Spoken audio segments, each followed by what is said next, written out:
যদি জানতেন তারেক রহমান যে এই মাসালা সূরা ফাতিহা না পড়লে সালাত হয় না, এটা রুকুন, মনে হয় এই ইমামকে ভাড়া করতেন না। তাহলে ঠিক বলেন না, আপনার ঠিক বলা দরকার নয়, আমার ধারণা বলছি। সূরা ফাতিহা পড়তে হবে জানাজাতে, সূরা ফাতিহা জানাজায় পড়তে হবে। জানাজার নামাজের প্রথম তাকবীরের পরে আল্লাহর প্রশংসা হবে। কার প্রশংসা? 500 সাহাবীর ছাত্র, যিনি 500 সাহাবীর কাছ থেকে হাদিস সংগ্রহ করেছেন, হযরতে শাআবী রাহমাতুল্লাহ আলাইহি, তিনি বলেন, আমি সাহাবীদের কাছ থেকে জেনেছি জানাজার নামাজে তাকবীরাতুল উলা, প্রথম তাকবীরের পরে যেটা পড়তে হয় এটা হলো সানাউলিল্লাহি তাআলা, আল্লাহর জন্য সানা পাঠ করতে হয়।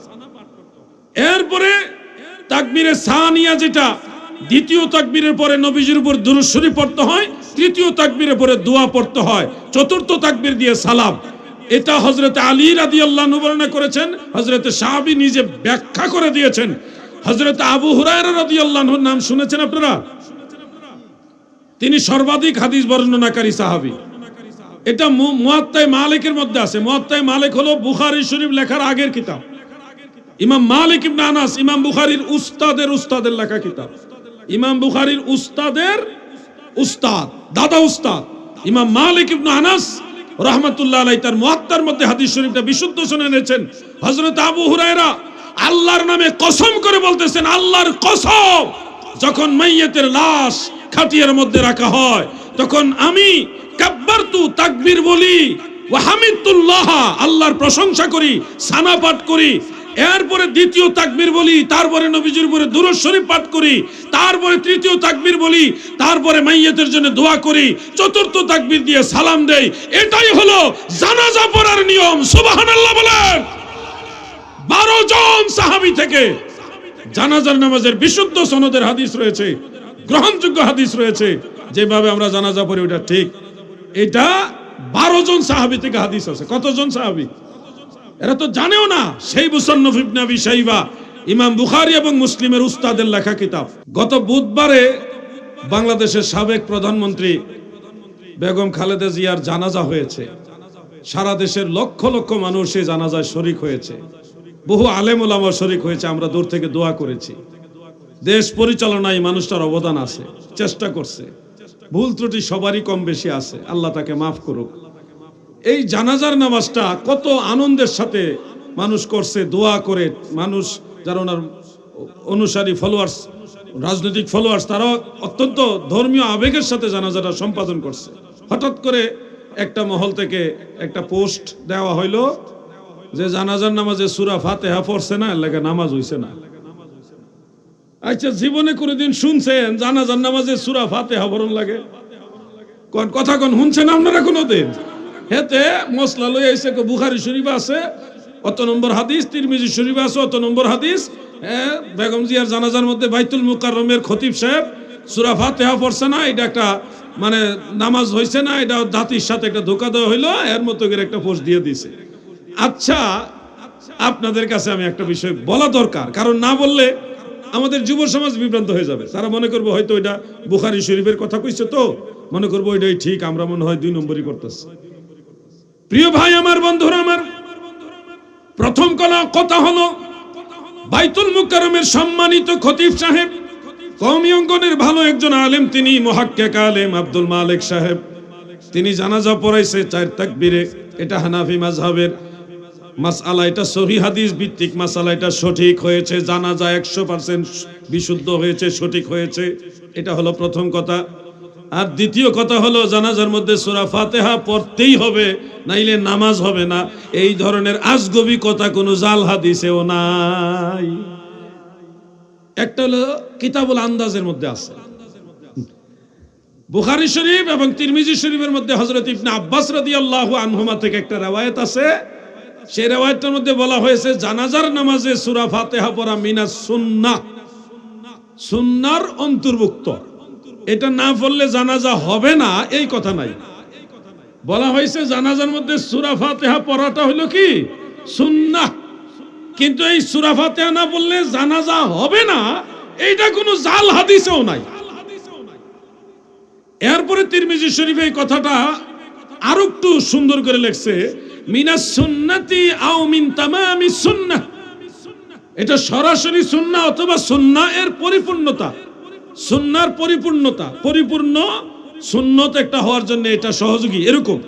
তাহলে এখানে একটা ইখতিলাফ, তার মানে এটা জানাজার জরুরি অংশ না, ফরজ না।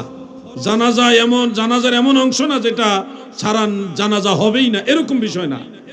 জানাজা কিভাবে পড়তে হবে এই ব্যাপারে বিশুদ্ধ পর্যায়ের প্রায় 12টা হাদিস আছে। কয়টা? ঘুমাই রয়েছেন নাকি আপনারা? 12টা হাদিস শরীফ আছে। সেখানে নবীজির সবচেয়ে কাছের একজন সাহাবী হলেন শেরে খোদা মাওলা আলী রাদিয়াল্লাহু আনহু। নবীজির একেবারে কাছের সাহাবী, আহলে বাইতে রাসূলের সদস্য, পাক পাঞ্জাতনের একজন। তিনি খোলাফায়ে রাশিদিনের সদস্য।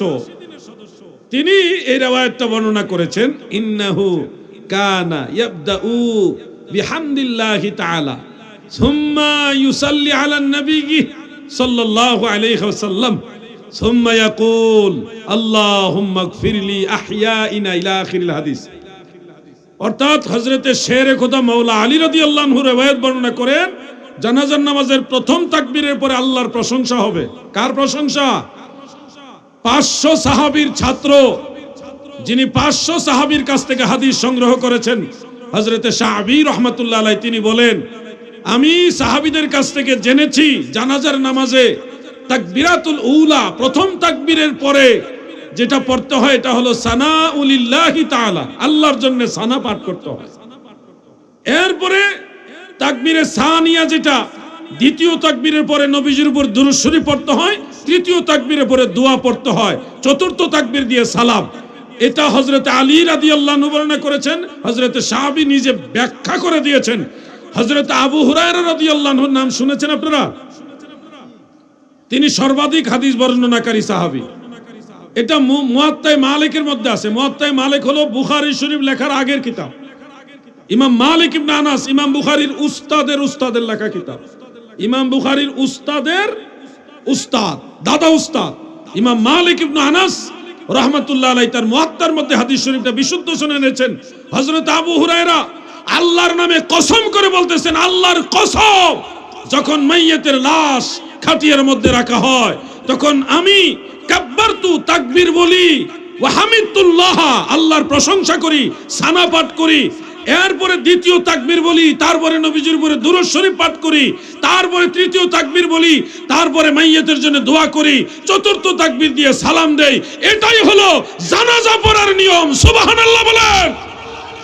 12 জন সাহাবী থেকে জানাজার নামাজের বিশুদ্ধ সনদের হাদিস রয়েছে, গ্রহণযোগ্য হাদিস রয়েছে।